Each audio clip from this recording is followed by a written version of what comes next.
Recording in progress. Yeah, good evening, everyone. Let's start off. Hope everyone has gone through the notes. Last class we have started with work per energy and we are doing questions based on work done. There's only one formula that I taught you last time. Work done is integral F bar dot ds, where ds is the displacement of point of application of force, and this was the last one. So great. Let's go ahead. Let's start with something easy and then we'll go ahead. Others, you need to keep your cams on, or else you will be pushed into the waiting room. You can wait there, chill out, relax, and then come back.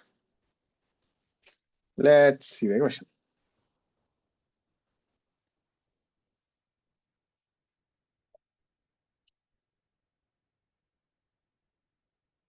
This is an FX graph.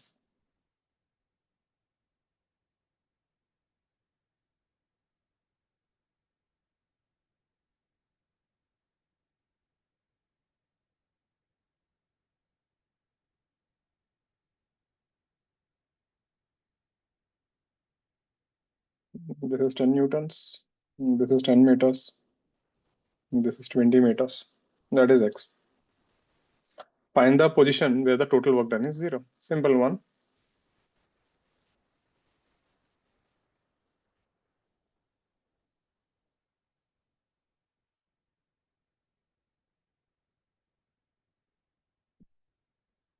Remember, area under FX graph will give you work done.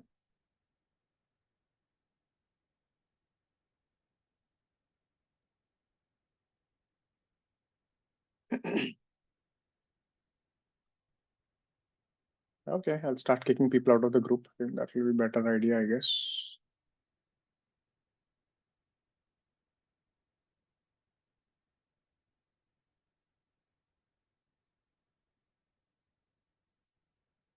All right. Let's get this. Yeah, this is an easy one. We already have one answer.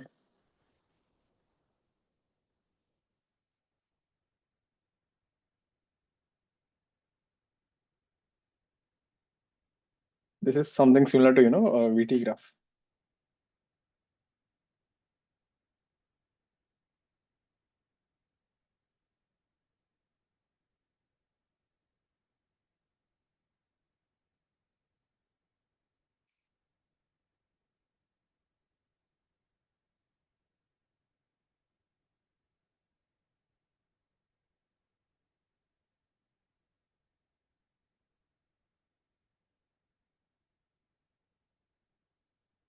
Yeah, Aditi.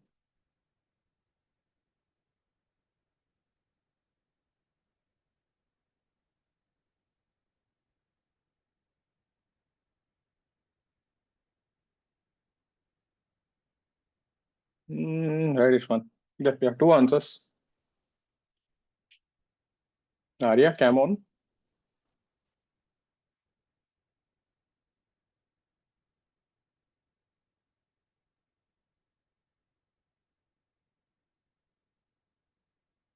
Let's see. Now see, the area under FX graph is your work done.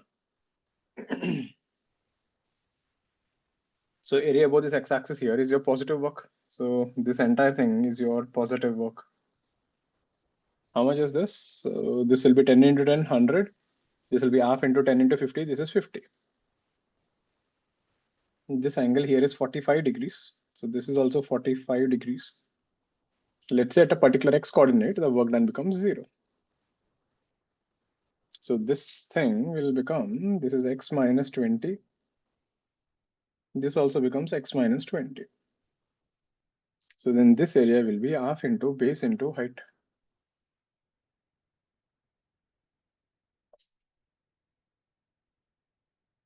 So the area above x-axis is positive, that will be plus 100 plus 50. The area below will be half into x minus 20 whole square. And you said the total work done is 0. So you end up with x minus 20 whole square is equal to 300. Therefore, we get x is equal to 20 plus 10 root 3. Make sense? We have seen something similar to, in kinematics. It's a VT graph. The question was find the time when the displacement was 0.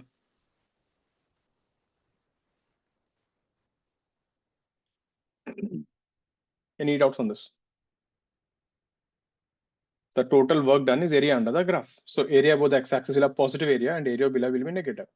So you need to find a position where the total area on the top and the bottom will cancel out. Clear with this?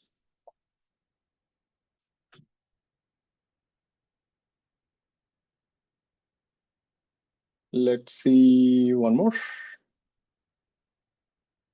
Any doubts on this? Anyone not clear with this, please ask.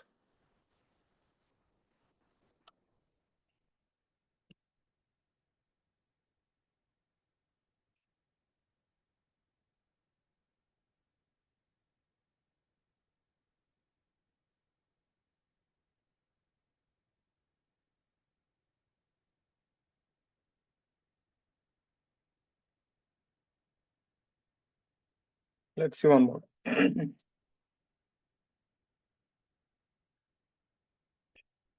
So we have a force F bar, which is equal to xy square I cap plus xy j cap. So this is the force acting on a particle.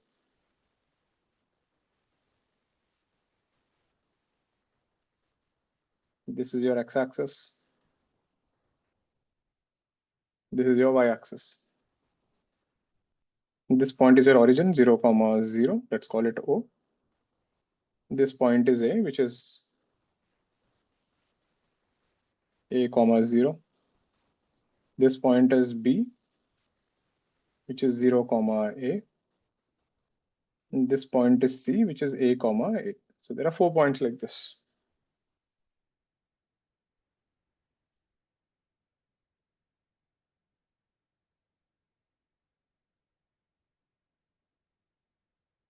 Find work done by the force.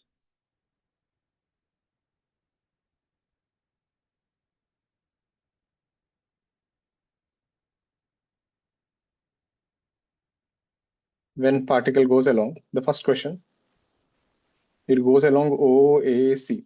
That means if you move the particle from O to A, then from A to C, what is the work done?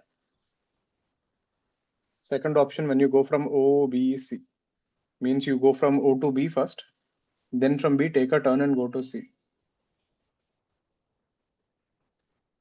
Third one, let's say if you go from O to C in a parabola,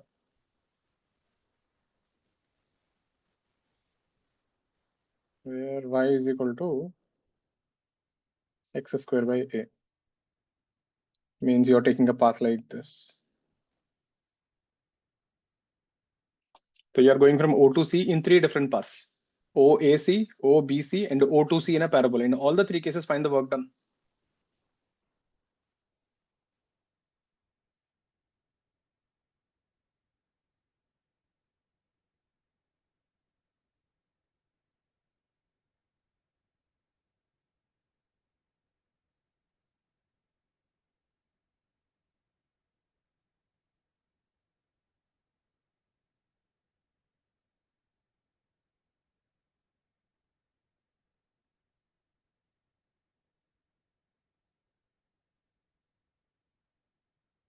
I hope the question was clear. The force is xy square plus xy j cap. So the force is changing with every x and y coordinate. Your force is not constant. And I told you how to, do when your force is changing. Remember the formula? There, this was your general thing, isn't it? Integral f bar dot dr bar. Fx I cap, Fy j cap, Fz k cap. So here your force is changing with every x and y coordinate. So what is the work done when you go from OAC, OBC, and OC? Try. I'll give you a minute or two for the first one, OAC, then I'll show you in a minute or two.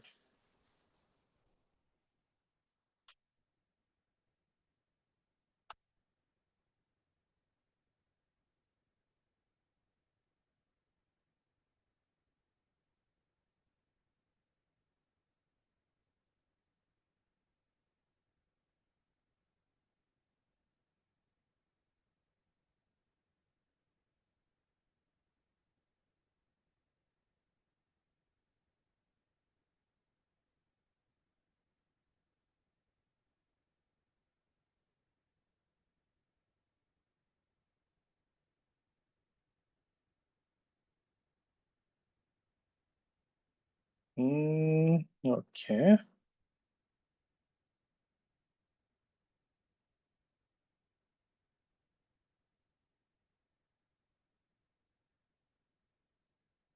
I don't think so, but let's see.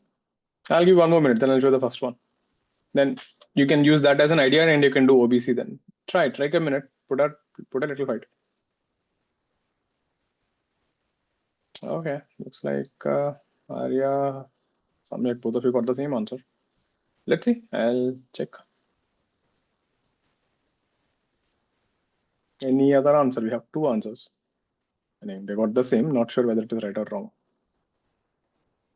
And Vita, you got something slightly different. Okay, let's see the first one. Listen, everyone. So we will take the path OAC, the first one. Now directly don't jump from O to AC. Let's take each path separately. Let's go from O to A.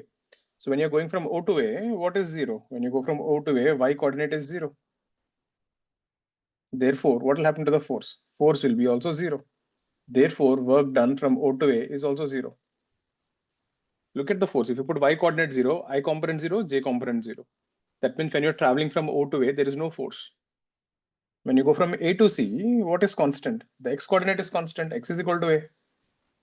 Therefore, the force becomes A into y square I cap plus A into yj cap. This is your force. And what's your displacement? So dr bar will be dxi cap plus dyj cap. Dx will be 0 because x is constant.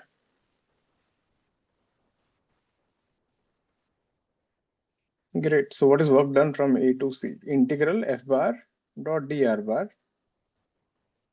This will be ay square I cap plus ay j cap dot dr bar, but dx is 0. So you only have dy j cap. Limits will go from y coordinate is going from 0 to A.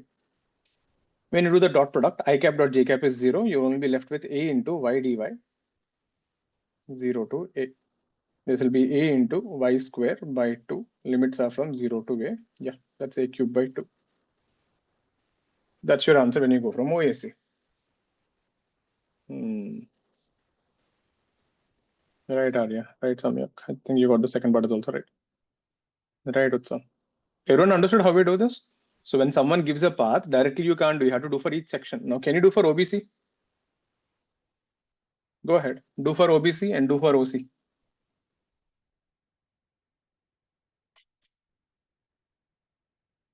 Same thing. Do from O to B and then do from B to C. So do we have to use partial derivative the third part? Why? I'm asking, sir. I don't know. Whom will you ask in the exam? And what is partial integration? ऐसा कुछ है ही नहीं concept. I was You talking just about mixed. partial derivative.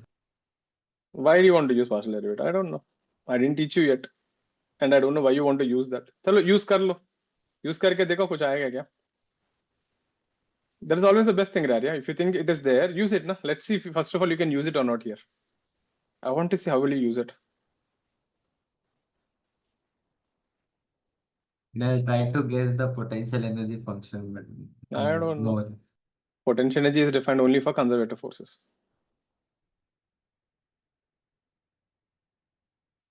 And for conservative forces, work done is independent of the path. This is not.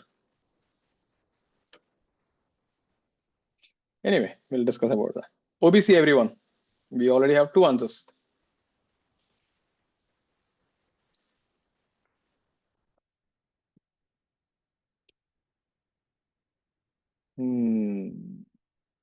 Right, Anvita. We have three answers. Try OBC. I'll give you another 40, 50 seconds. Are you done with OBC? Then go for OC directly.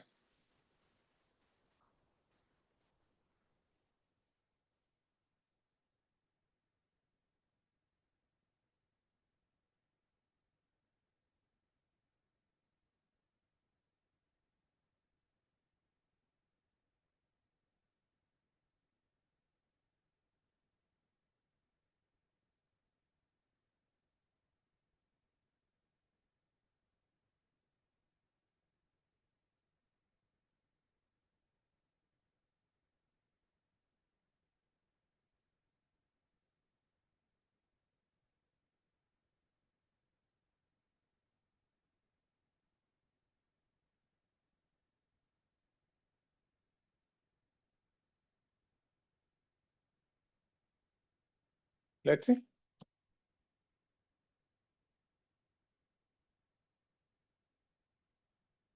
OBC. So when you're going from O to B, what is constant? Y x coordinate is always 0. If x is 0, then force is again 0. Therefore, when you go from O to B, there's no work done. When you go from B to C, you can clearly see there's a line parallel to the x-axis. So y coordinate is constant. So y is equal to A. Therefore, dy is 0. And your force becomes y is constant. So x into A square I cap plus A into xj cap. So work done from BC will be integral f bar dot dr bar, which is xa square I cap plus axj cap dot dx I cap. Dy is 0, so I will not write. Only the I components will multiply here. So this will be a square into x dx. X ka coordinates will go from 0 to A. That would be a power 4 by 4. Clear what we did?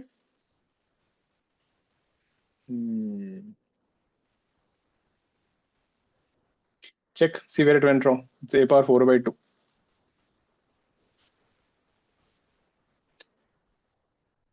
And the last one, I actually don't know the answer, so I can't tell whether you guys got it right or not. Arya got 5a power 6 by 12a power 5. You could have divided by the 30. So maybe you're right. Let's see. Any doubts on OBC, everyone? Now, how do you go from O to C?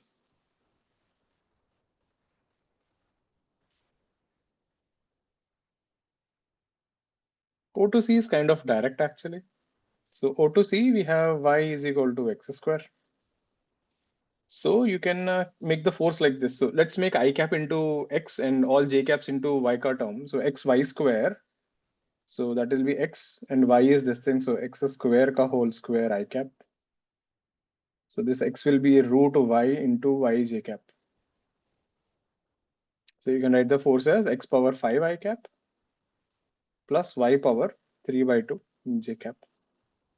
So work done will be integral x power 5 I cap plus y power 3 by 2 j cap. Dot product, because since you're going to multiply dxi and dy, I'm just converting all the I caps into x coordinates and all y into j. This will be x power 5 dx. This will be y power 3 by 2 dy. The limits will go from x coordinate is going from 0 to a, y is also going from 0 to a. This would be a power 6 by 6 plus this will be a power 5 by 2 by 5 by 2. Check, that's your answer.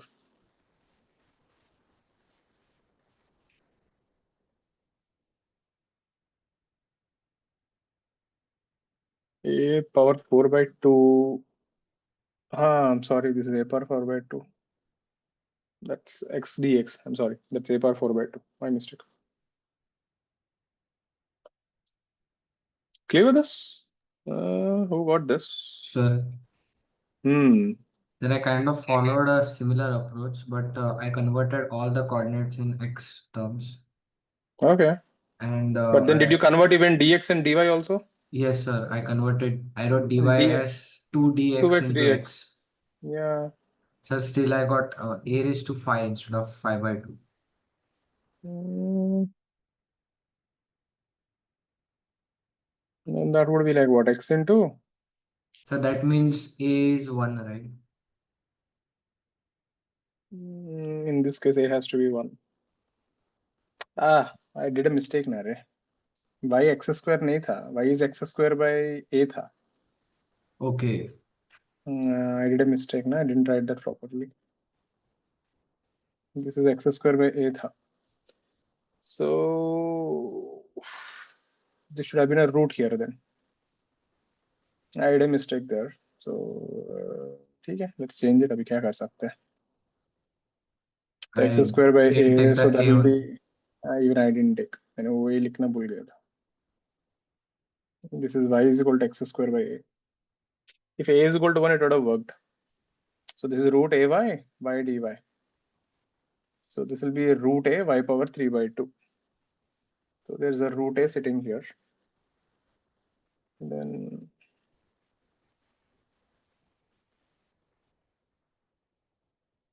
So this will be root a integral y power 3 by 2 dy. I think you would get that only. So this will be root a, this will be a power 5 by 2 by 5 by 2. So when you multiply that, that becomes a cube.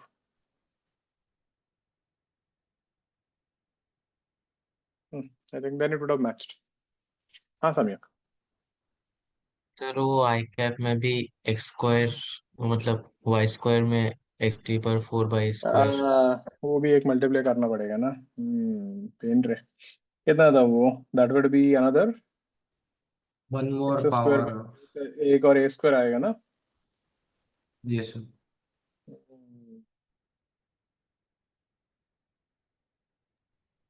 This will become a power 4 by 6. Yeah, just be careful with that. I forgot to take the denominator and the whole thing was a mess. But I hope you got the process right. So if you get an equation, you can just replace them. Make all the I caps into x coordinate, y into j, or you can make everything into x. It works however you want. Yeah, that's your final answer. A power 4 by 6 by 2 by 5 a cube. Clear with this? Sir, I still have a doubt that I solved the same thing. I mean, हमने पहले y is equals to x square के लिए solve किया था. तो मुझे solve करने पे a raised to 5/5/2 आया और आपको solve करने Basically पे a was 1. उसके लिए a 1 था.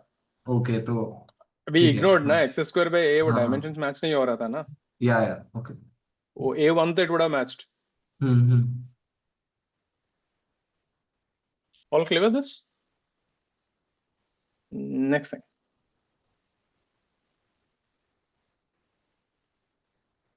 Let's say we have a force minus xi cap plus yj cap by x square plus y square whole power 3 by 2. This is the force.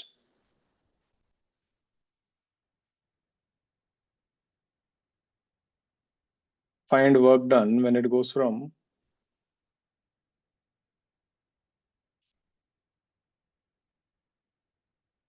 1, 1 to 2, 3.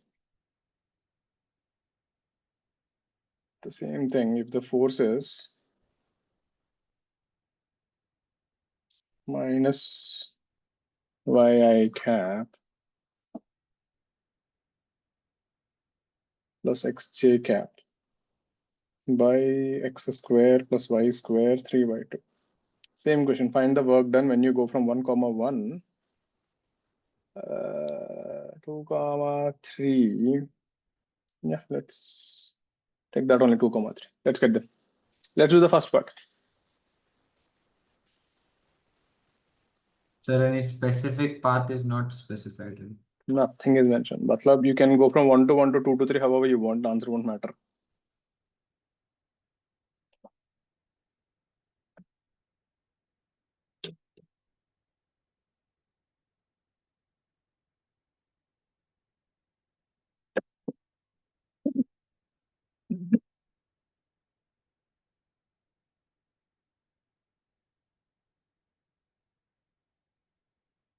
This is a little different. Think about them for a minute or two, then I'll show you a more general way of solving these things.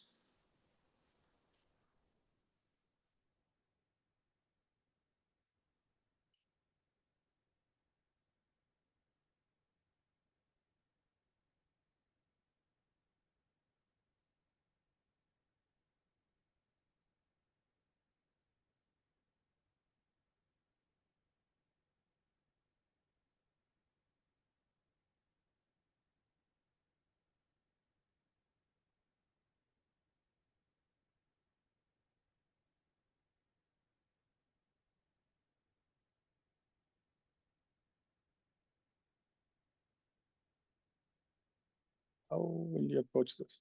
I'll give you an idea. See, think in terms of polar coordinates. You see a function like this, the first thing you should think of is, what is r? R is root over x square plus y square. So you can convert everything into polar coordinates. Trying to do this with x and y is deadly. Matlab, you won't end up with anything. It's mess. If you can somehow convert this into polar coordinates, your life becomes actually pretty easy. Take a minute, think about it. It's completely fine. These things, if you had seen once, you'll get an idea. Normally, first time if you encounter, it feels like, what the hell is this? But by now you guys are little comfortable. I won't say comfortable, but you got enough exposure to polar coordinates. Circular motion में तो किया था. What? You thought it is over there? They'll keep haunting you. Physics में nothing gets over. Everything comes again and again and again. It's an advantage and a disadvantage. Advantage because your entire portion will be always on your tip of fingers.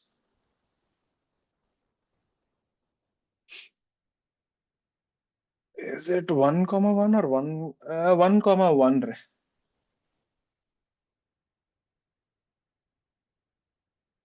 I could have taken any coordinates actually, it wouldn't have mattered.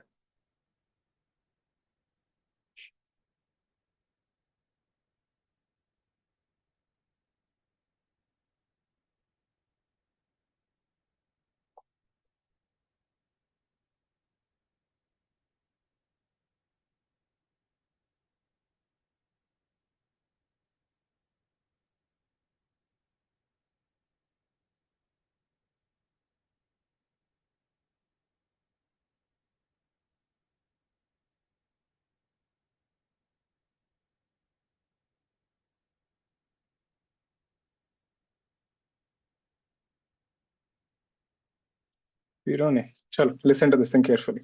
First, let's convert this into this. This idea is important, what we're doing now.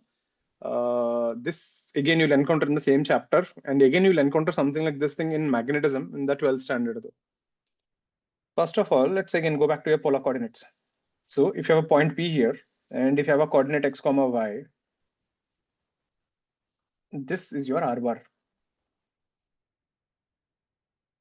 So r bar is nothing but xi cap plus yj cap. Okay? And mod r bar, that's your magnitude, is nothing but root over x square plus y square. For simplicity, I'll simply call it r. Okay? Now look at the force which I gave you there. F bar is minus xi cap plus yj cap by x square plus y square whole power 3 by 2. So that means if I try to convert this into r bar, this will be minus r bar by denominator will be r power 3 by 2. I can write this the whole thing in a unit vector. So r cap can be written as minus r into r cap by r power 3 by 2. That means this whole force can be simply written as minus r cap by root r or r power half. So that is r cube actually by r square. Is this clear, everyone? That means, you know, what is this force? This force. So let's say if a particle is going in some weird path like this. Let's say if a particle is going from A to B in some weird path. It doesn't matter how the path of the particle is. The force, whichever is acting here, the force is always pointing towards the center. That is the meaning of this. The force is always towards the center. It is depending only on the distance, and the direction is always towards the center. These kind of forces are called central forces.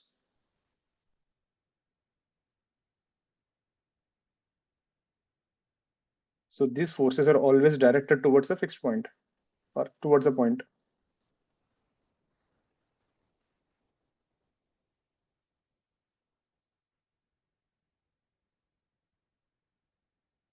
These are very common forces. Basically, your centripetal forces are, what do you call it? Central forces directed towards a point.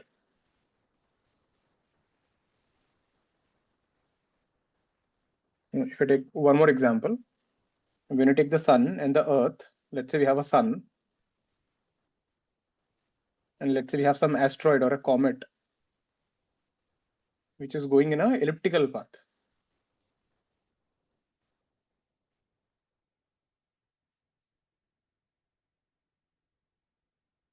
And if you look at the force here, the comet will always get attracted towards the sun, the gravitational force.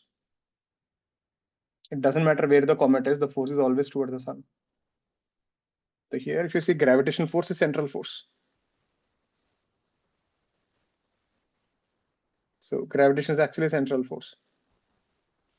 Electron going around the hydrogen atom, electrostatic force is central force there.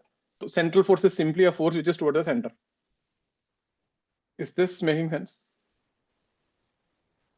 So that means when you applied this force, whatever is there, when you write in polar coordinates, you can clearly see it depends on the distance between the origin and the point, and it is always towards the center. And if you think about it, this thing, doesn't it look like G mm by r square gravitational force? That's your gravitational force actually, G mm by r square. And the minus sign indicates attraction force. So this negative indicates the force is toward the center.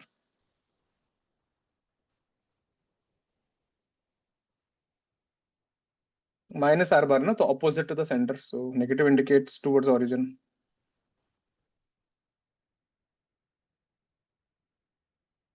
All clear with this? Any doubts on what is the central force? Clear. Then same story. What is work done? F bar dot dr bar. Story is still the same, but let's write the dr bar in a different form. Let's say if you are going in some again weird path,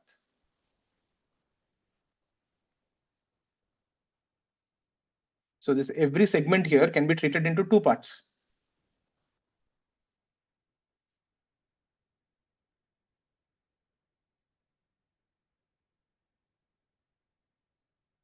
This is your dr bar, and this component will be your rd theta cap. So this is how you write your position vector there. The displacement vector ds bar is given by dr bar,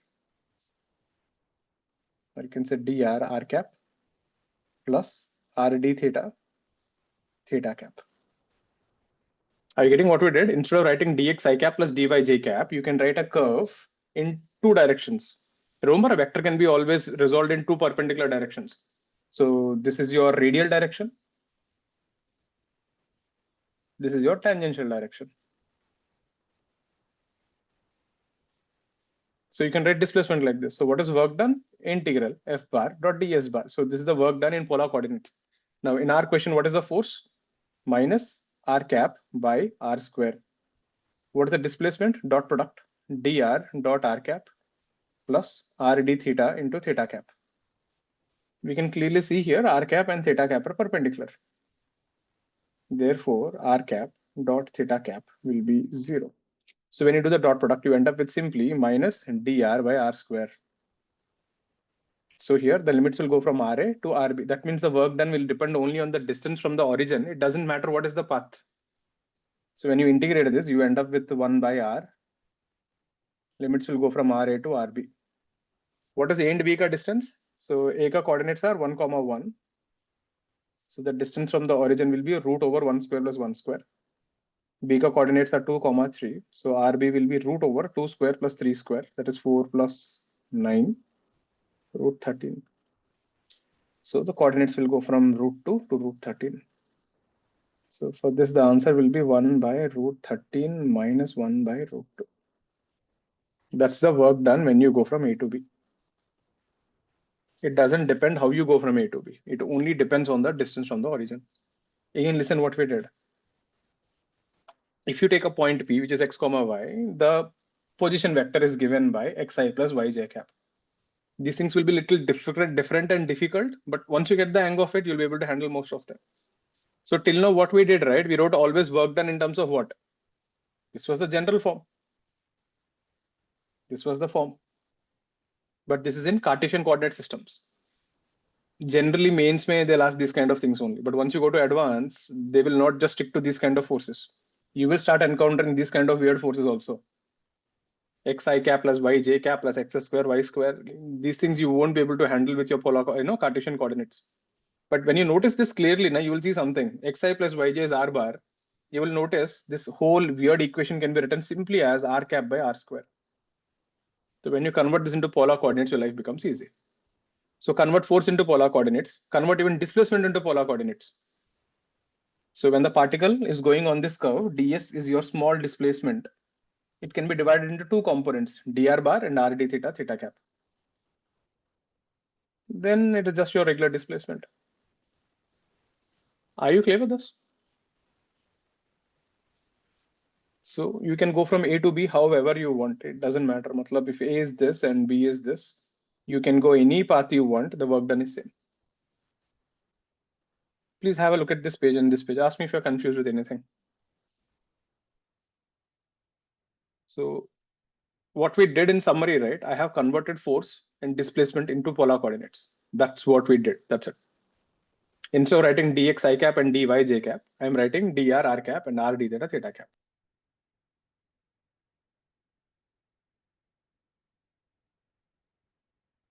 Any doubts on this? These kind of forces are called central forces. What are central forces? Any force that is pointing towards a point, towards a position or towards a point. Any force that is towards a point is called a central force. Gravitational force, all these forces are centripetal forces. So this is your polar coordinates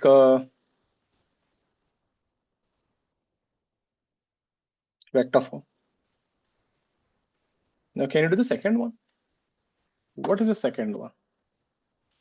Now think. This will be pretty good advanced questions, huh? These two. The same things again we'll again encounter in magnetism next year though, but. Sir, Uh, sir, instead of converting like the top equation into polar coordinates, I kept like r cos theta I cap plus r sin theta j cap. तो वही किया ना तूने end of the day. Sir तो Moment you मैंने wrote, see na, what did you write? You wrote r cos theta, r sin theta. What is r and theta? yeah, I mixed up both of them. वही किया. End Sir, of the but day. like I differentiated that to get the displacement. Like I Did you get wrote the same answer? no. Then you're gone. तो पहले करो ना. पहले answer तो लेके आओ. Then we can discuss whether you're right or wrong. No, sir. I'm asking like what went wrong actually. Sir, I wrote displacement as r cos theta I cap plus r नहीं, sin r theta cos j theta cap. d theta था. r cos theta d theta था. Oh, okay. Right, my bad. dx will be r sin theta d theta. Then आएगा. What about the second one, everyone? Minus yi plus xj. इसका polar coordinates में कैसा convert करेंगे? This is weird.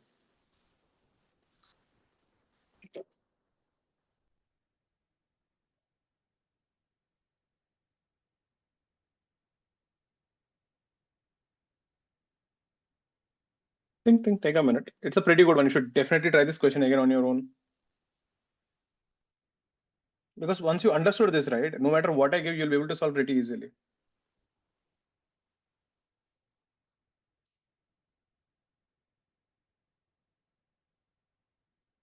How do you handle the second part?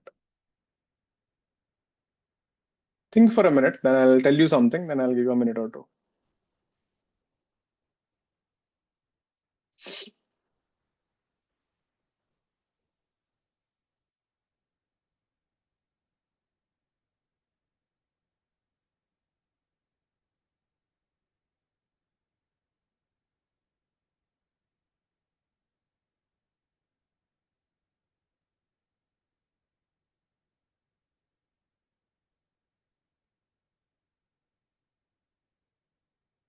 Sure. Let me give you an idea. What is that? Again, same story, say. If you draw a circle,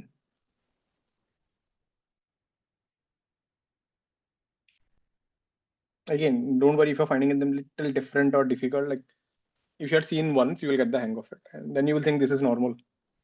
So if you take a point here, x comma y,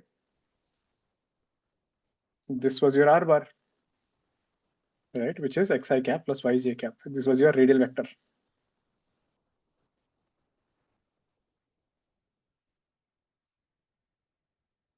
If you draw the other vector, you will see this thing. So the angle to this is your minus yi cap plus xj cap. That's your tangential vector. Isn't it? Dekho, if this was angle theta and this will be 90 minus theta, so what will be the components? You have done this thing in circular motion. I wrote the tangential vectors if you remember.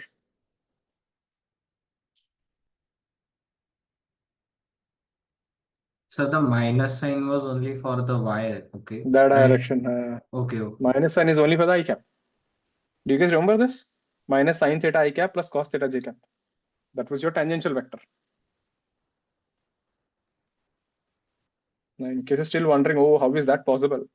Just do dot product and see, this is your theta cap. That's your tangential vector.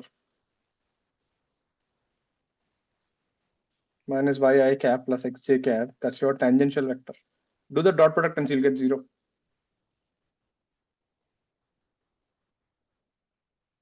So minus I cap and this thing. Yeah, the minus sign is only for I cap. So you can clearly see there theta bar dot r bar is 0. Sir, So this force is actually tangential. Advai. how did you exactly get this tangential vector as minus yi cap plus xt cap?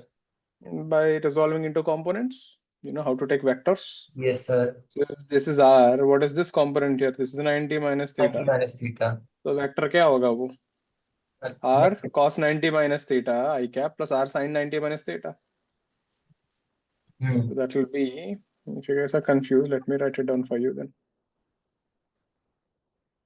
So no, people who are confused with that.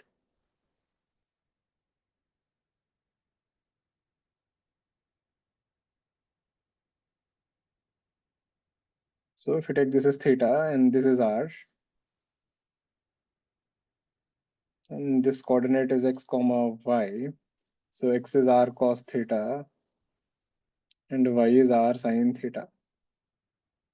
Now suppose if you take a vector in this direction, let's take a unit vector 1, then this angle will be theta, this angle will be 90 minus theta. Then theta cap will be how much? Minus cos 90 minus theta I cap plus sin 90 minus theta j cap. That means theta cap will be minus sin theta plus cos theta j cap. But what is sin theta? Sin theta is minus y by r. yes, sir. And this will be x by r j cap. That's your theta cap.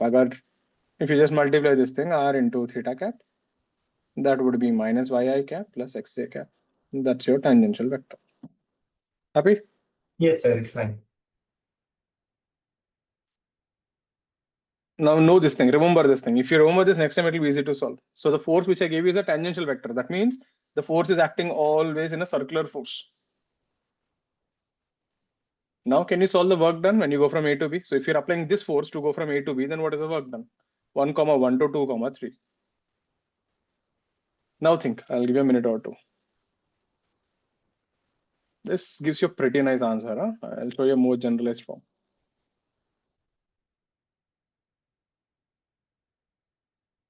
That means just to give an idea, the force which you wrote like this, minus yi cap plus xj cap by x square plus y square whole power 3 by 2. This becomes actually minus r theta cap by r cube. So this is minus theta cap by r square. This is the force. This is the polar coordinates. That's how we write that force. Now, what is the work done when you go from A to B? Think, take a minute or two. It's completely fine if you don't get anything. But the idea is, even if you can figure out bits and pieces, and when I explain, you feel like, oh, this is how we should have thought. If you got that feeling, I think we are done. Matlab, you did a good job. It's not always about getting the answer. Minus r cap minus r. Should I? No, minus r नहीं था, सिर्फ r था. Yeah, you're right. You're right. Only r. Think. Take a minute or so. Just think. I'll get some water and come.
Listen to this thing.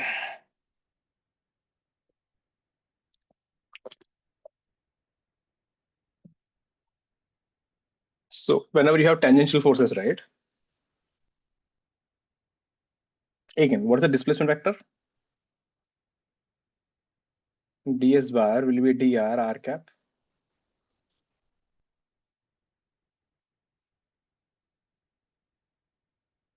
R d theta theta cap. Maybe I should have given 1/2. That would have been nice. Okay. So the work done will be integral f bar dot ds bar. This guy will be theta cap by r square dot and dr r cap plus r d theta theta cap. Again, same story. R cap dot theta cap is 0 because they're perpendicular. They will be left with simply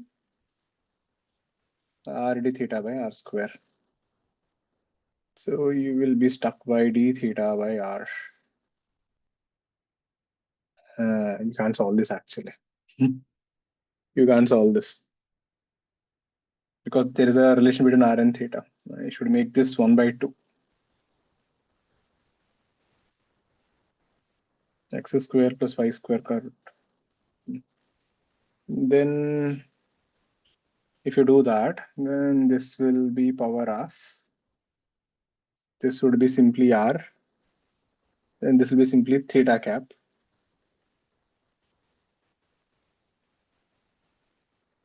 I need not half also, I actually need r square. This thing is simply x square plus y square.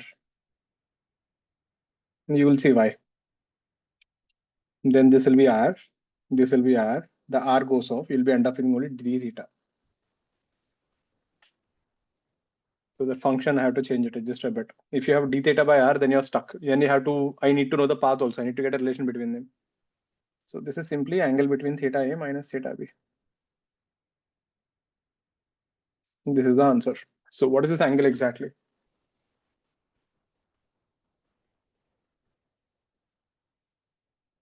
So if this was a,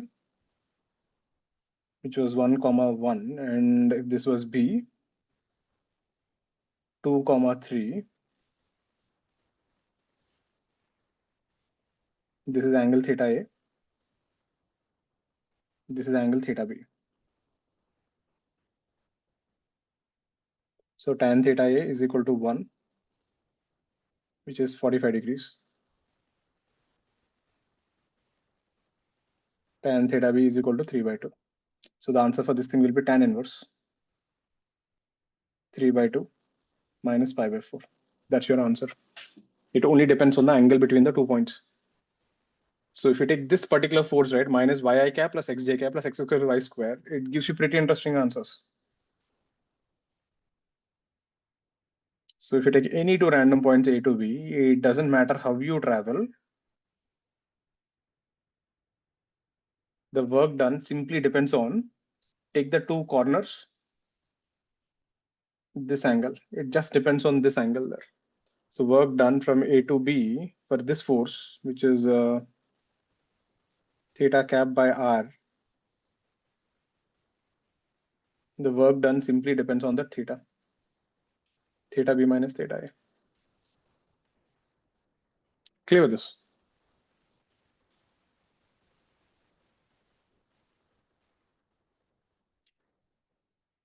And you can actually extend this further.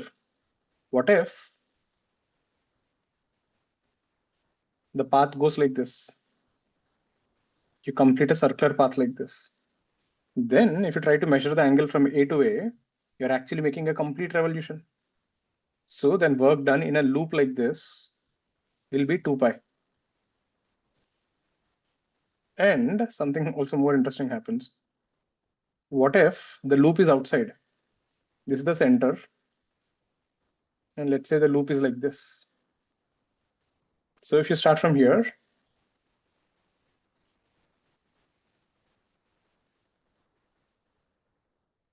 so when you go from B to A, this angle is positive angle. And when you go from A to B that side, again, you'll get a negative angle. Let me draw a bigger one. Let me show it in the next page. But is this clear, everyone? The work done depends only on the angle between the two corners. It doesn't matter what is the path. That's what you got the result, integral d theta. Please have a look at this page, then we'll go a little further discussion. Sir, Yeah. so if we were to just shift the force from origin to some h comma k, then we'll have Basically, to. by n, yeah, we have to take that particular point then. Okay. It And the depends on the loop. then theta we are using here is Theta, directional. yeah, मतलब अगर ये point लिया तो then ये angle लेंगे. Okay. So from whichever point is that, from there you join to the two ends, and that angle subtended is your answer. Sir I mean जो ए है वो नीचे हो तो मतलब ए हो बी के ऊपर लेट्स से तो See, answer look negative at like आएगा this. Right? The angle, it will depend. Yeah, it will okay. change. See, anti-clockwise is positive, na? Right hand thumb rule. Yes sir. We'll stick to that convention. Right hand rule is the thumb rule. Everyone clear with this B part? What we did? Tangential forces. I just change the force here so that we can get a good answer. Neither you'll be stuck with d theta by r. We can't solve that. So in this, we can take it further. That means for this particular force, if you see,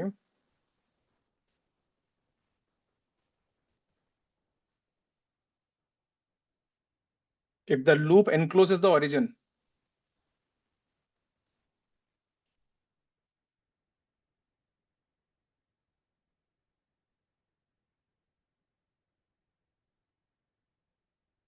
then it doesn't matter what kind of loop it is, circle, any random loop.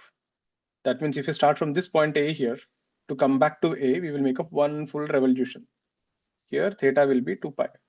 Therefore, work done in this loop is 2 pi, independent of the loop. But the same thing, if the loop is made outside, so from this point, so if you take this A, and if you take this point, this is B. So when you're going from B to A, the angle is rotating in this direction plus theta. So work done from B to A will be plus theta. But when you're going from A to B, you're making a loop. You're rotating in the clockwise direction, minus theta. So work done from A to B will be minus theta. So in this scenario, the work done by the loop is 0. So here, the loop is outside. Loop does not enclose origin. You understood the picture. Clear with this? So this kind of forces, right, will do work only on the loops which enclose the origin. If you have any loop outside, it doesn't matter. So, exam, they'll give you something like this to scare you. They will say, we have a force like this and the loops are like this. They can give you any shape. They'll give you something of this sort. It doesn't matter, 0.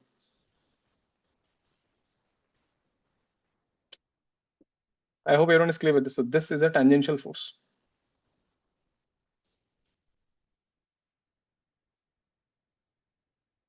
Have a look at this. Ask me if you're confused about any of this. You should definitely try this again today or tomorrow. Only then you will grasp this. Any doubts on this? Anyone not convinced with anything here? Please ask.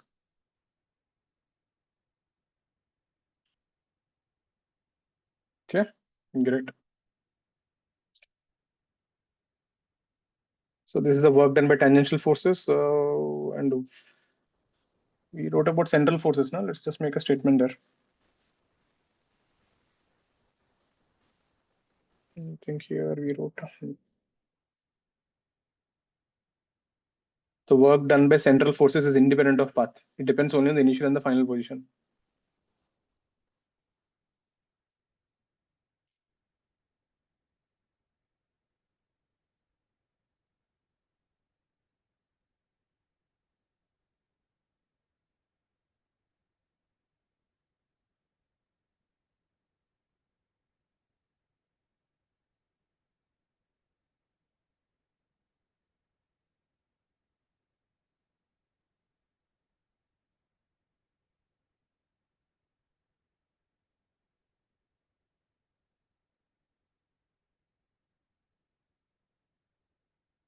Yeah.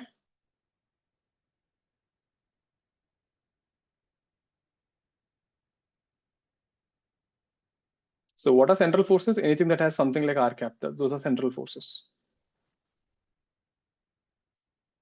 And these are tangential forces. Next thing, conservative forces.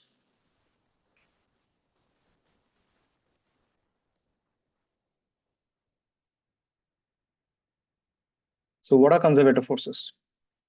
So conservative forces, right? If the work done by a force is independent of the path.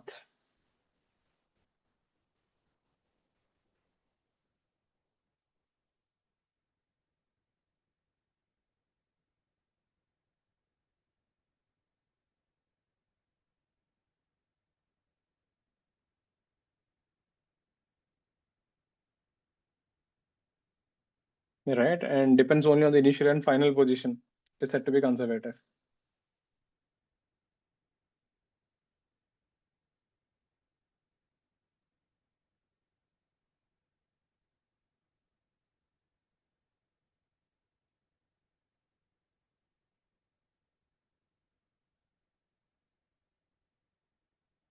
So for conservative force, right, in a closed loop, work done by conservative force is zero.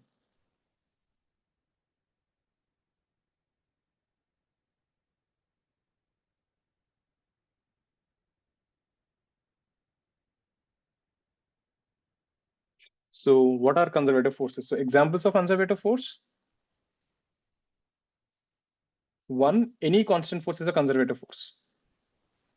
You can remember when I say constant force, constant magnitude and constant direction. Second, central forces are conservative forces.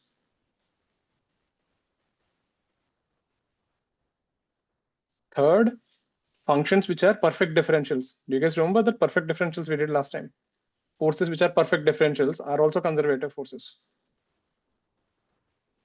Means when you integrate, you should be able to convert the dx and dy into a single term. I hope you remember that. I think that was the last question we did. Perfect differentials.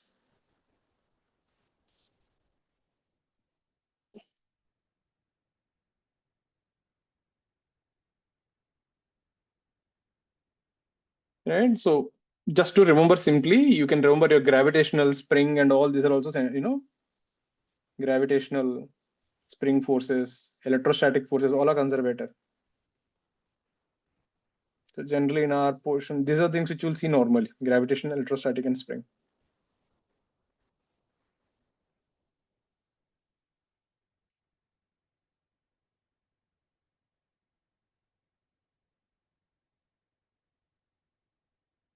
Okay with this?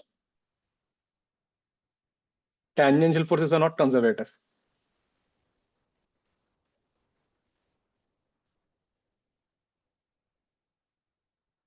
Because see, in a tangential force, you started at A and you came back to A. Work done is not zero, it is 2 pi. In a loop, it is not zero.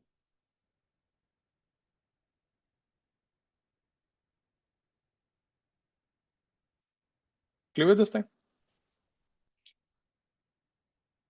Take a break. Come back by 9:37. We'll continue from here. Go wash your face and come, everyone. People are tired. Come back in 5 minutes. Any doubts so far? Sure. Come back by 9:37.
Yep. Let's start off.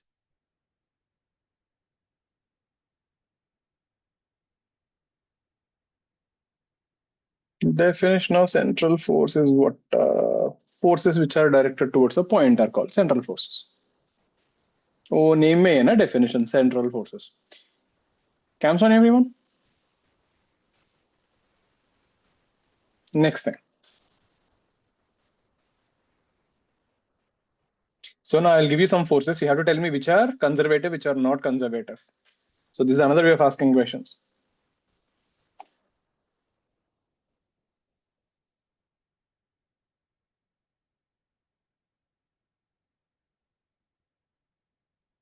Which of the following are conservative?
Which of the following are central forces and which are not?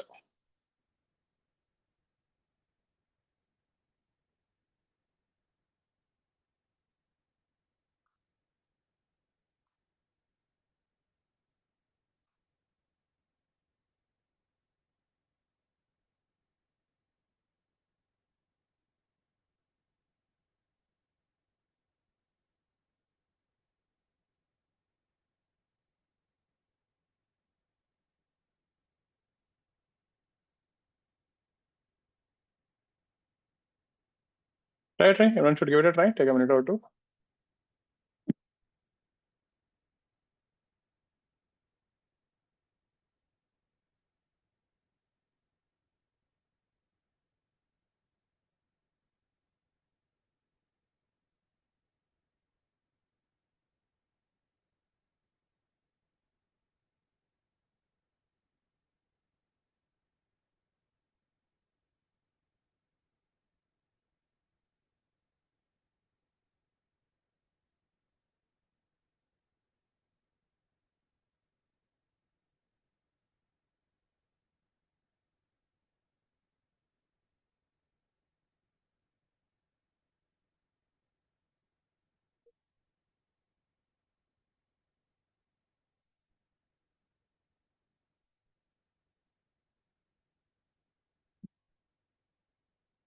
Let's see.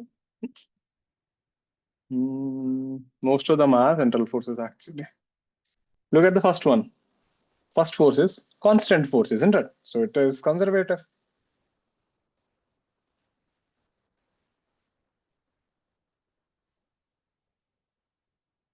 This is a constant force.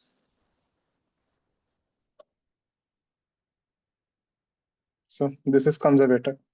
This is also conservative, central force. You can write this thing as F is equal to R into R cap.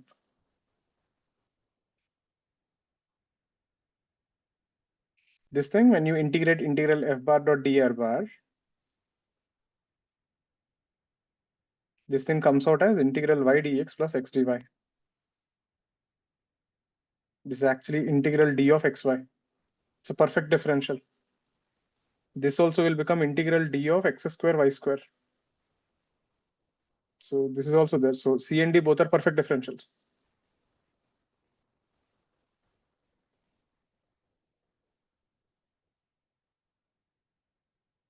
This is also central force. This is wrong. This is tangential force. This is also central force, R cap. You see R cap done discussion, K R cube and R cap, all are central forces. This is nothing. This cannot be written in the form of a perfect differential.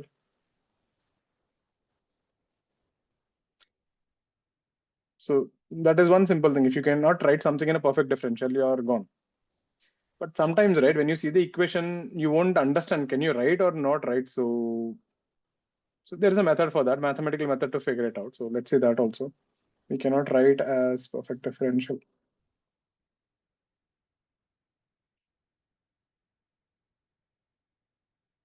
Clear with this? So except F and H, all are conservative.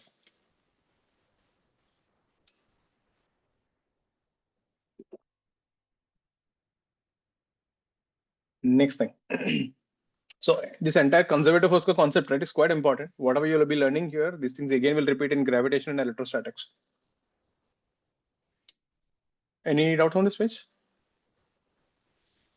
Next thing. So before jumping into this, I need to teach you a mathematical thing, a partial differentiation. It is just like differentiation, but quite useful. We are going to encounter this again in another 2 more chapters. So you will need this technique. We call this partial differentiation. The thing is, sometimes the functions, right, just don't depend on one variable. They'll depend on multiple variables. But you want to study only in terms of one variable. For example, if a function p depends on x, y square and z cube, but I want to study how it is changing only with x. So listen to the technique. We write the symbol like this, dou by dou x. This is not d. So the symbol, this thing is written as dou, dho. That is how it is pronounced. D by dx is different, dou by dou x is different. The meaning of this is only x is variable, everything else is constant. Let me show you with an example. That's the best way. Listen carefully. Let's say example, you have x, y square, z cube. So if you want to do differentiation with x, dou by dou x of x, y square, z cube. So the meaning of this is x is variable, y and z are constants. That's the meaning of partial differentiation. So push the constants outside and differentiate x. So this will be y square, z cube. You get dou x by dou x. It's a regular differentiation. So dou x by dou x is 1. It becomes y square z cube. That's it. That's the only thing about partial differentiation. Except that variable, everything else is constant. For example, if you differentiate this with dou by dou y. So y is variable, everything else is constant. So x and z cube will come out. We get dou y square by dou y. What is y square ka differential? 2y. 2xy z cube. What is dou by dou z then? Z is a variable, everything else is constant. So xy square comes out. Dou z cube by dou z. Xy square, this will be 3z square dz. And dz, yeah, 3z square. Is this understood, everyone?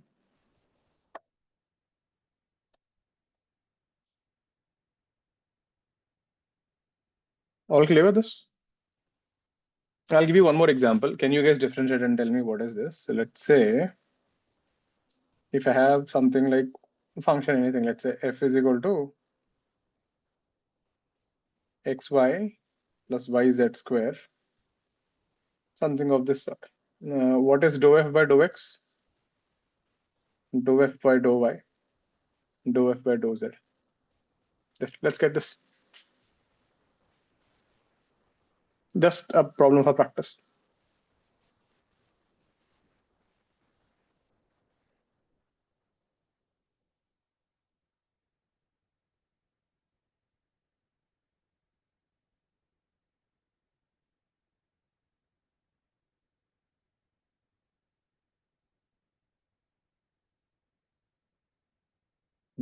Let's get these two. Just finish off everything. I'll show you the answers. You can verify. I just gave something random. So the main idea is that if you're differentiating with x, then x is a variable, everything else is constant.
Okay, done. Let's see.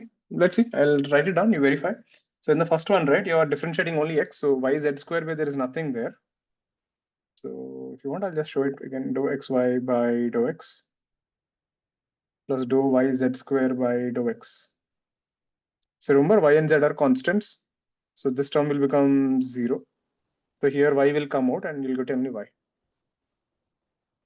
Except y, everything else is constant. That is the meaning of it. So y z square where there is no x only. So it will be 0.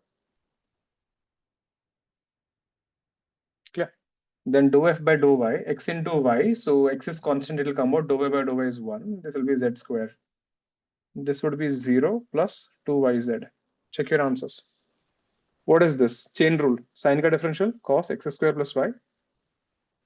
Then differentiate whatever is inside. X square ka differential will be 2x. So that will be 2x cos x square plus y. Here, this will be cos x square plus y. Then differentiate whatever is inside. But you're differentiating with y. Remember, x is constant here. So x square will be 0. So this will be simply cos x square plus y. This is important. Again, you'll encounter these things in electrostatics and gravitation. So you should know partial differentiation. Check it out. Anything that you're not convinced of, please ask. I'll show you again. That's it. So partial differentiation is not any big concept or anything. Whatever you're differentiating, keep that as a variable. Everything else is constant. Your regular differentiation ka formulas are applicable.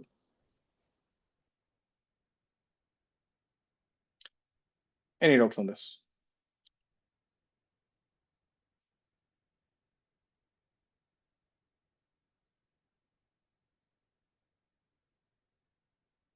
Yeah. Next thing. Now, generally, right, whenever they ask you in JE, which of the following is a conservative force and all, they will generally stick with these 4 examples only, and you'll be able to guess from the options mostly. But unfortunately, sometimes, let's say if you couldn't guess, then this is slightly out of portion, but you should know. Test for conservative force.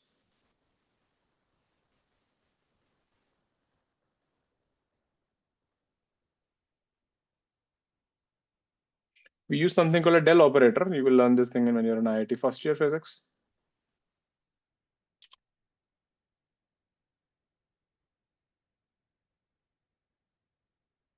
So this is called curl of a vector. Don't worry too much what about it is. This is given by, this is a symbol del cross f bar. This del thing is called a del operator.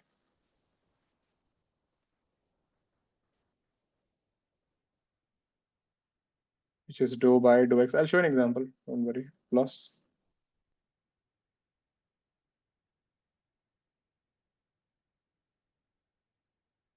So this is called a del operator.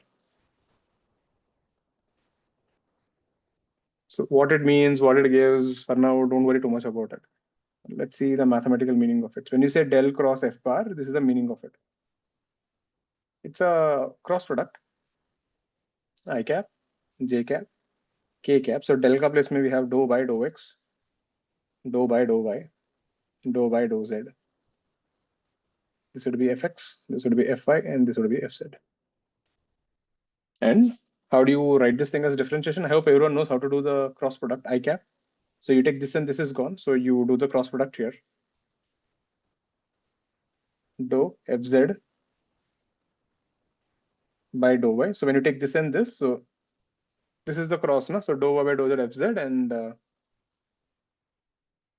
minus dou fy by dou z. Then minus j cap dou by dou x fz. I hope you remember this is how you do the cross product. This is dou fx by dou z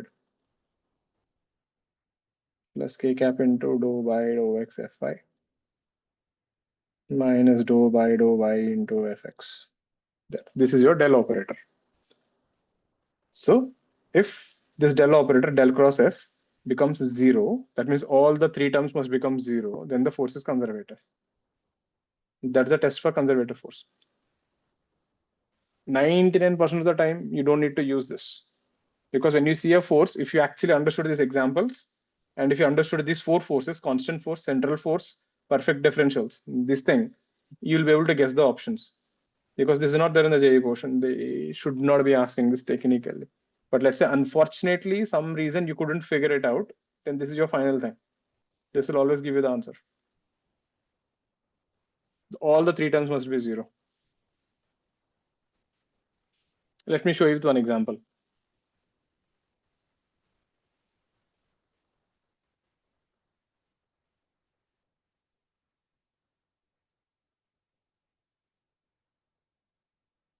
Let's see with an example. Let's say we have a force F is equal to x square y I cap plus xy square j cap. This thing you can clearly see, it's a perfect differential. But let's see how it works or not. So this is your x component fx, this is your y component fy. Let's put this in the del operator.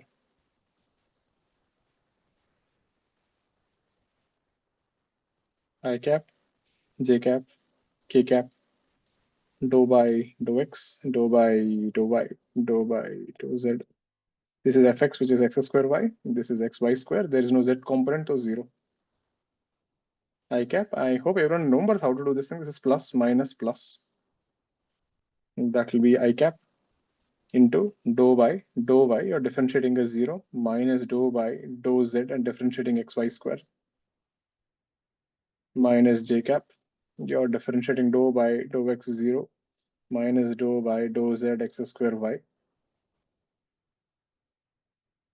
plus k cap dou by dou x of xy square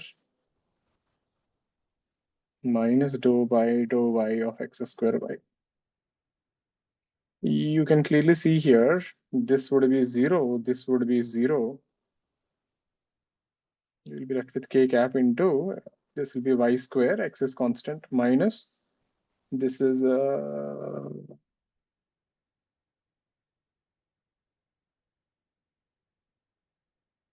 I think I've messed up something. This is not a conservative force. This is not a perfect differential. Yeah, this is not a perfect differential. This should have been xy square I cap plus x square y. This is perfect differential. This is not a perfect differential.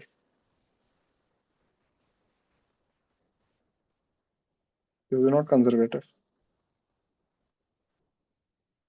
Because see, when you integrate this, you'll get x square y dx plus xy square dy. This you can't write as a single term. If it had been this way, x into y square I cap and x square into y j cap, then it would have been a perfect differential. Clear with this? This is not a conservative force. So let me give you one more. Now you guys try. But everyone understood how to use this? So partial differentiation and a cross product. We combined both of them.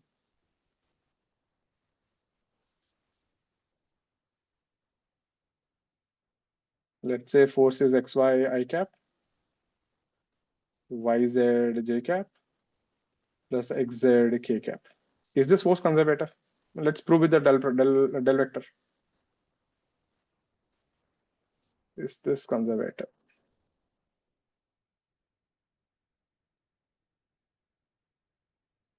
So anytime you get confused and if you're not sure whether it is a perfect differential central force, so just a backup method.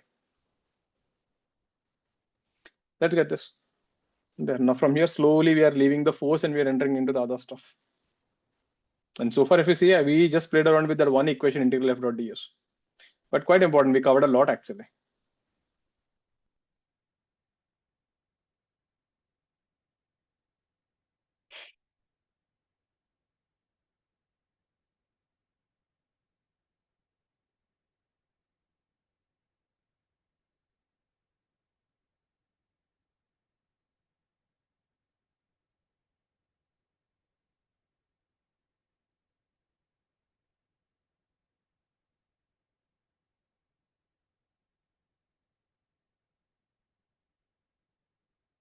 Everyone should try.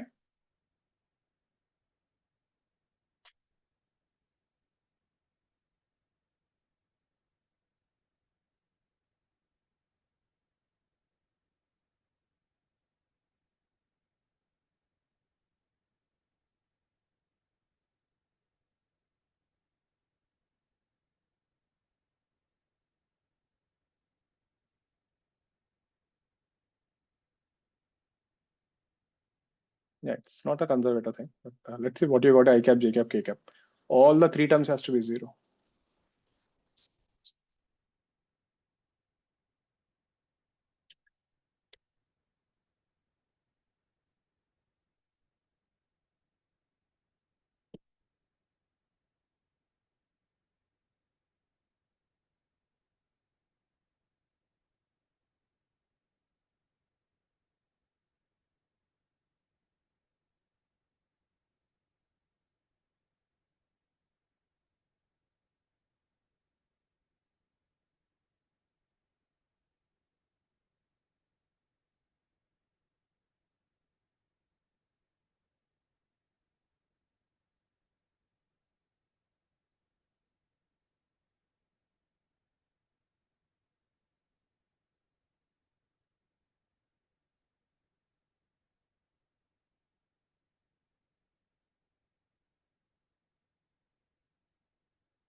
Let's see.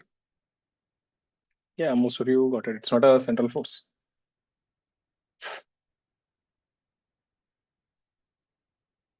Fx, Fy, Fz.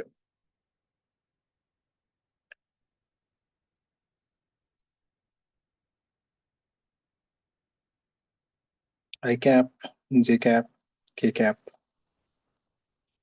Dou by dou x, dou by dou y, dou by dou z. This is xy, this is yz, and this is xz. So if you differentiate this, you will end up with I cap into, that is 0, this is 0, minus y I cap, minus j into, that is z, and this is z. This is minus xk cap. This is what you get. Got this? Nothing is 0. This is not a conservative force.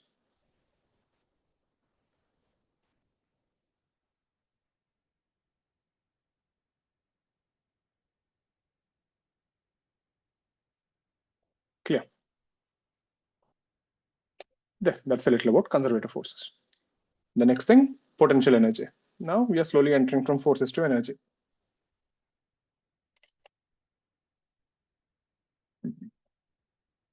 Again, when you say potential energy, I'm not talking about gravitation or anything. Potential energy, that's it. This can be anything. This can be electrostatic potential energy, gravitational potential energy, spring potential energy. So potential energies have different types. So work done by an internal conservative force. So potential energies, right, are only defined for conservative forces. You can't define potential energy for anything random. And the reason I'll tell you why. See, this is what people realized. Conservative forces are special. What is the specialty about conservative force? If you go from A to B, it doesn't matter how you go from A to B. You can go like this, you can go directly, you can go round trip. The work done is independent of the path. Since when you go from A to B, the work done is independent of path, then we thought of something like this. Then why don't we just define, if you are at A, the energy is something, let's say 10. If you are at B, then the energy is 20. If you are at C, then energy is 30. That means when you go from A to B, it doesn't matter how you go, the change in energy is always 10, isn't it? You're getting it? This can be done only for conservative forces because the work done is independent of the path. So that is the thing, you can define energies for different levels. So work done by an internal conservative force. So keep that in mind. Potential energy is defined only for conservative forces. You will never hear something called frictional potential energy. Friction is not conservative, at least the kinetic one. Is given by negative of change in potential energy.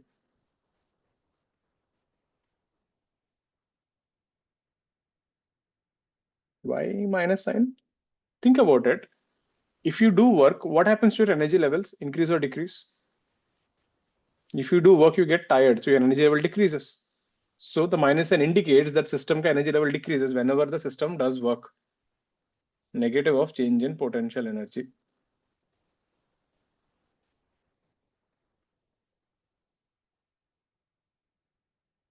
Quite an important definition.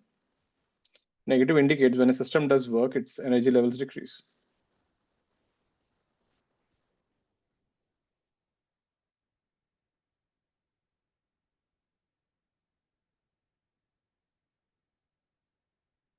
What I'm teaching you right now, this potential energy stuff, you will see this in 3 more chapters.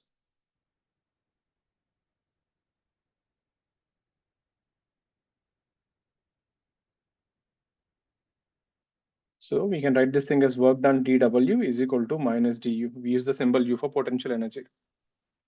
So the symbol is U. Work done is nothing but F bar dot dr bar. This is equal to minus du. So interestingly, we get a pretty good relation. F bar is equal to minus du by dr. Keep this in mind. This, we will use this in at least 5 to 6 chapters. This one formula there. This is a relation between conservative force and potential energy.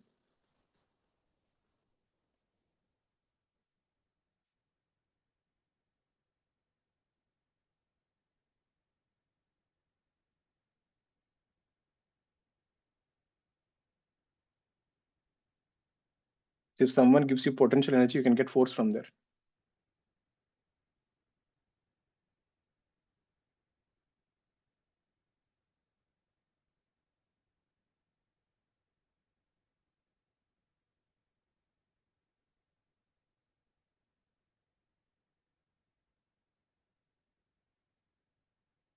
You will see this multiple times. So how do we exactly use this? Let me show you the complete form. F is equal to minus du by dr, but remember dr is actually a vector. So the final form is this. F is equal to minus dou u by dou x I cap, partial differentiation everyone, minus dou u by dou y j cap minus dou u by dou z k cap. So it will give you force in all the 3 directions. This is how you convert a scalar into a vector. Think about it. U is a potential energy, F is a force. You are converting a scalar into a vector using this partial differentiation. This is your formula there. Let me show you an example. This is how the questions will be framed. They will say the potential energy of a system is given by x, y square, z cube. And then they'll ask you find the force at 1, 1, 1.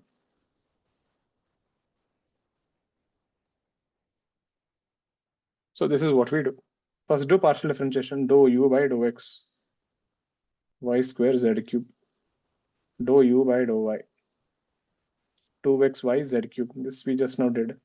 Dou u by dou z, 3xy square z square.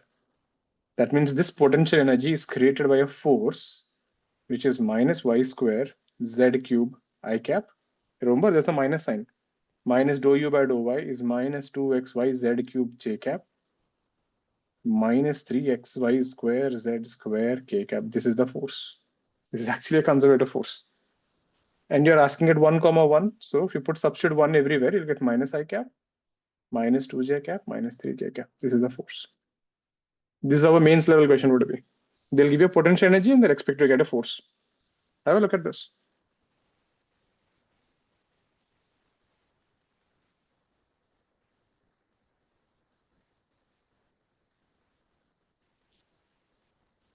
Any doubts on this page?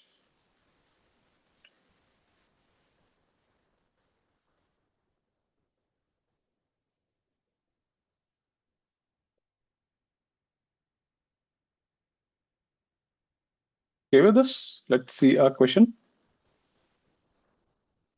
You can copy down that in the red box in case you don't remember that. Why people are exhausted? I gave you a break also.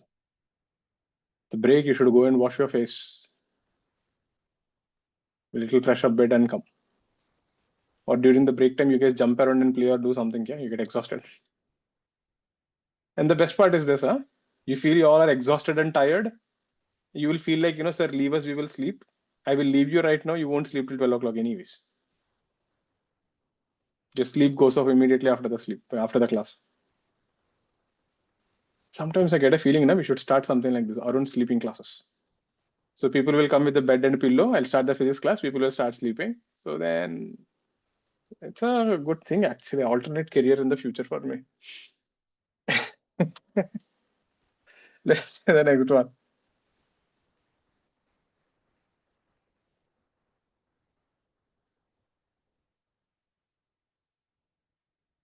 So let's say this question. Let's say potential energy is given by U is equal to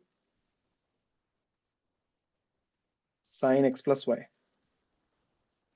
Mass is equal to 2 kgs. Find the acceleration of the particle at 0, pi by 4.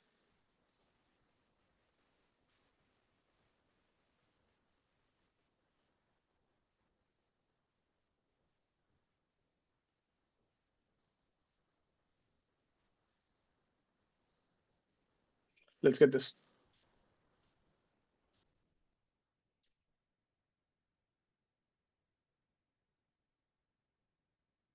Remember the formula, partial differentiation, minus dou u by dou x. Don't forget the minus sign, that's important.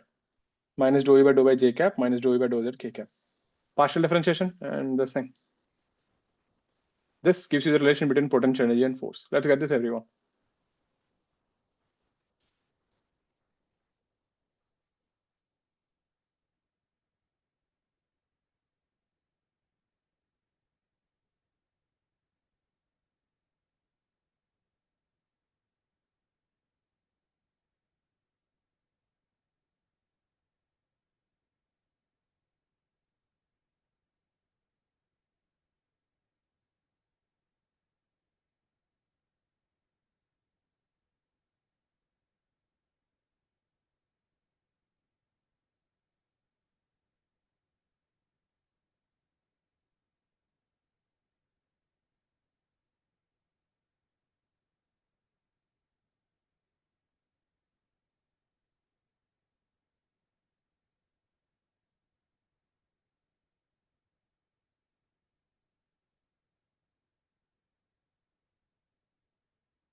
Let's see.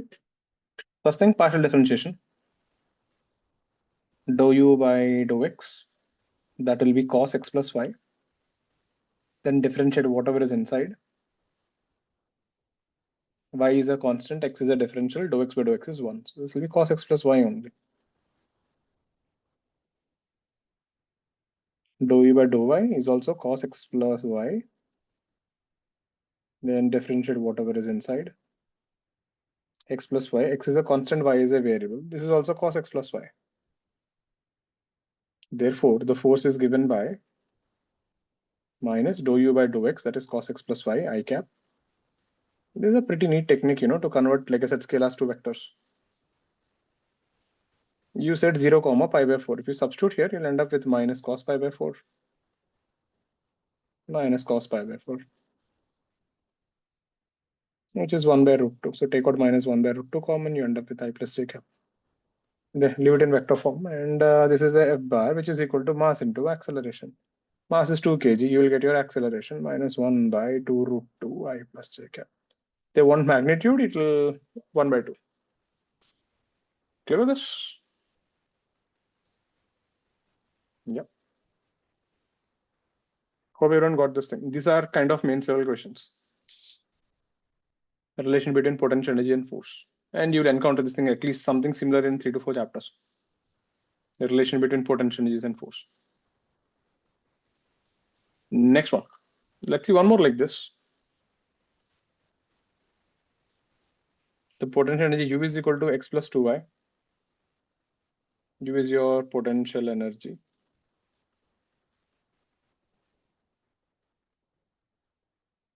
Mass of the body is 1 kg.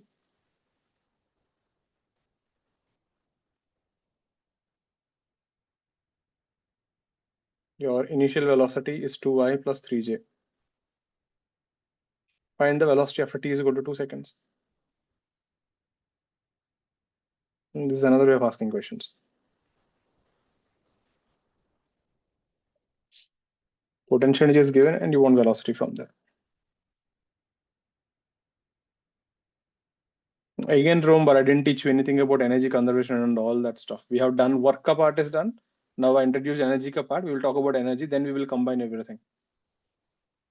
Then you'll get all that energy conservation stuff and everything. That is actually kind of the fun part. So far, we are doing a lot of theory.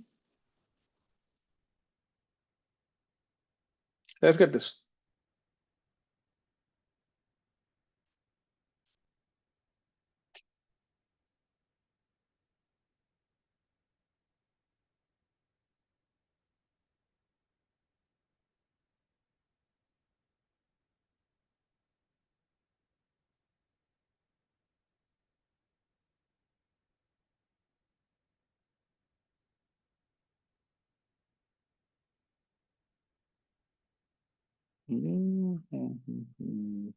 Right, Samir. We have one answer. Ishman, right. Siddesh, right. We got 3 answers, everyone. Another 30-40 seconds.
Okay, let's see.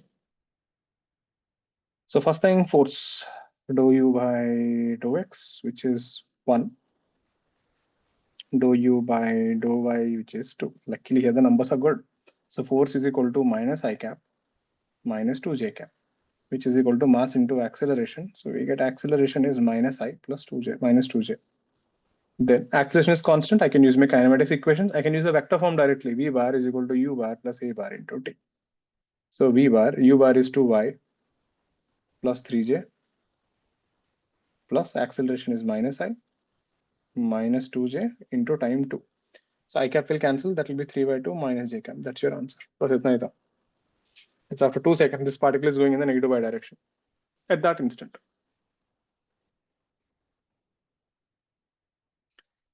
Clear with this?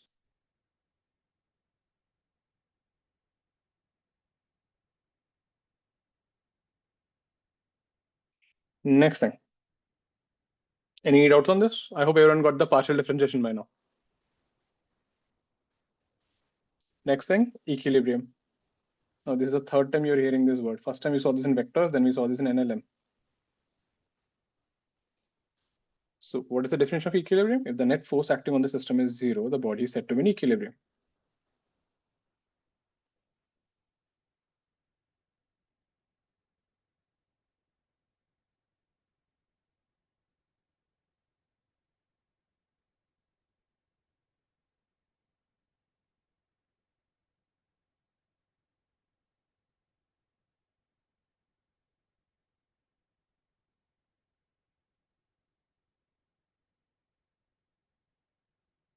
So equilibrium, there are 3 types.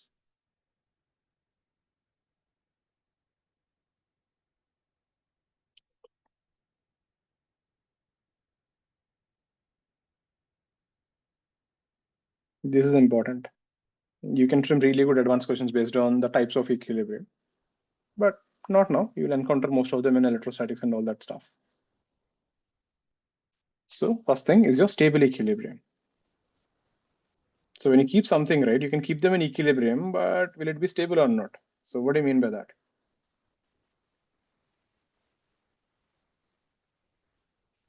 Think of like this.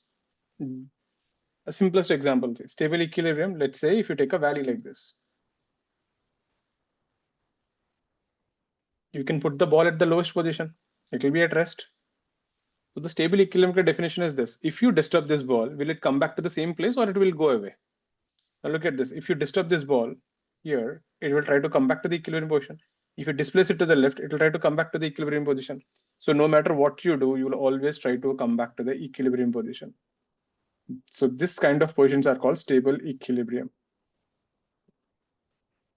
It is also called as mean position.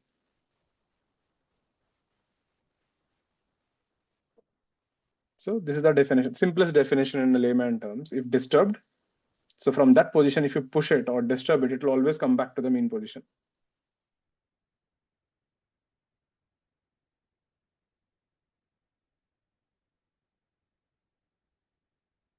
A few more examples. A simple pendulum is a stable equilibrium.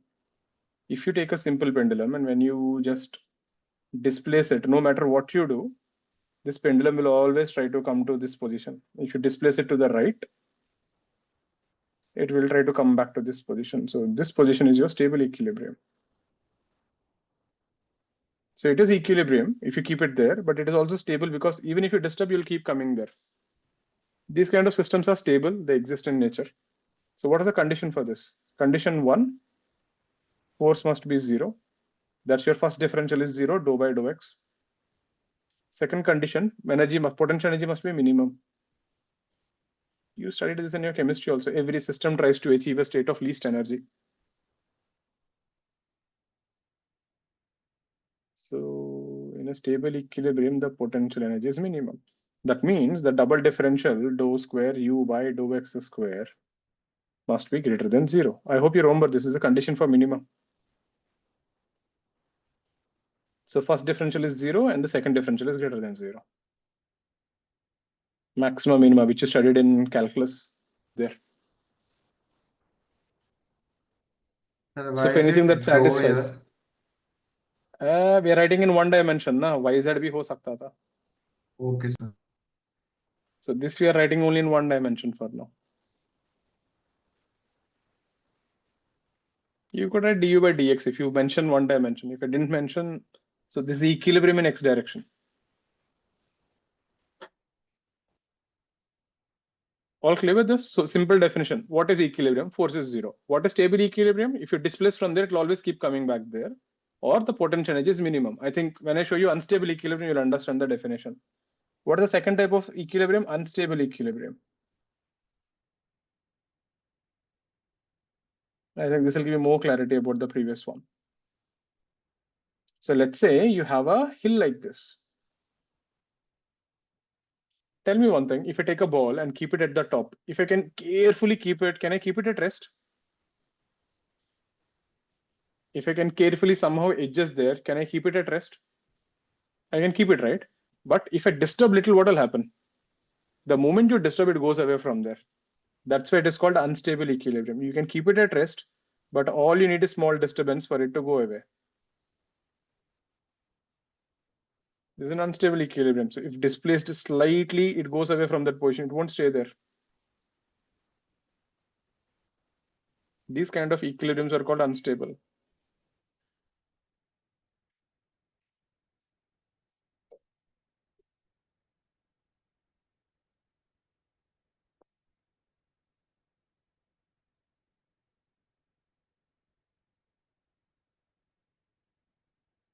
So in these kind of things, condition 1, force is 0. That is still there. That's your first differential is 0. Second thing, potential energy is maximum. So this is a maximum point.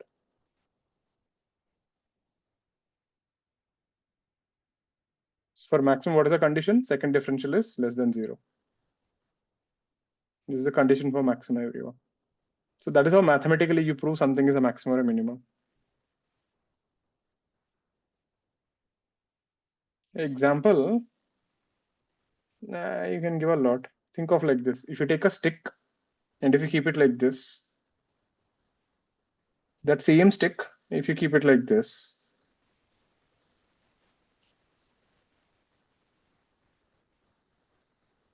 so both are at rest, but this is an unstable equilibrium. You need to little push and the stick will fall down. This is stable. No matter how much you kick it and push it, it will always be like that. It's like when you're sleeping, you're in stable equilibrium. When you're standing, you're in unstable equilibrium.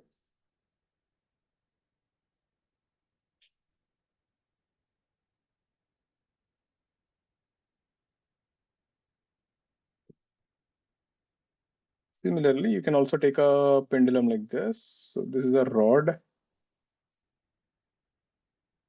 So this is at rest, but unstable again. A little disturbance and it will fall down. These systems are not stable. They don't stay long. They will just move off. Clear with this. There is a third type, neutral equilibrium.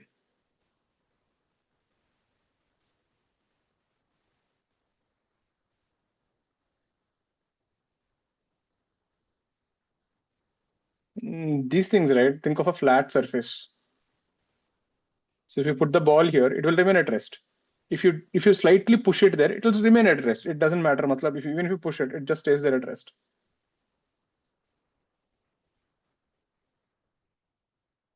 So every point is kind of like equilibrium only. If displaced, it stays there. It neither comes back, it neither goes away. So for this, force is 0. So all three cases, force is 0. What differentiates is the second condition. In this, the potential dou u square by dou x square is also 0. Yeah. So the condition should be that the ball is uniform weight. We are taking it, Abhi. We are not going to mess up all those things. It's a uniform ball.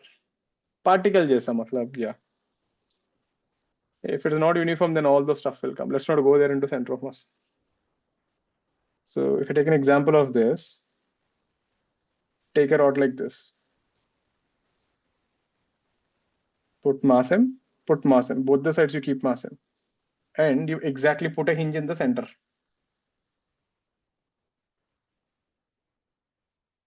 Light rod. You will notice no matter how much I rotate this rod, it just stays in that position. If you try to displace this rod, it just stays in that position. It remains at rest. All positions it will remain at rest. You can keep the rod like this. You can keep the rod like this. For all positions, the rod remains at rest. This is a neutral equilibrium. We will see this later on in torque and all that of center of mass. It doesn't rotate. If you just push it little and leave it there, it just stays there.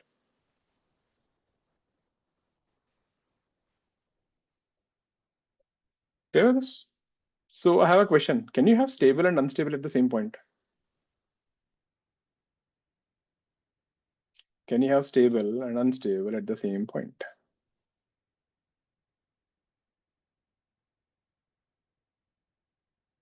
Let me give you an example. We have good examples in electrostatics, but for now,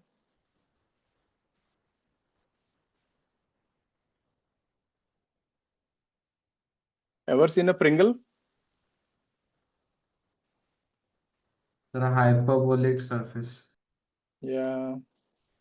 This surface is called a parabolic hyperboloid. Simply, it is a Pringle. These Pringles are very special. If you look at the shape here, look at this. In this direction, if you go, it's a highest point. That is unstable.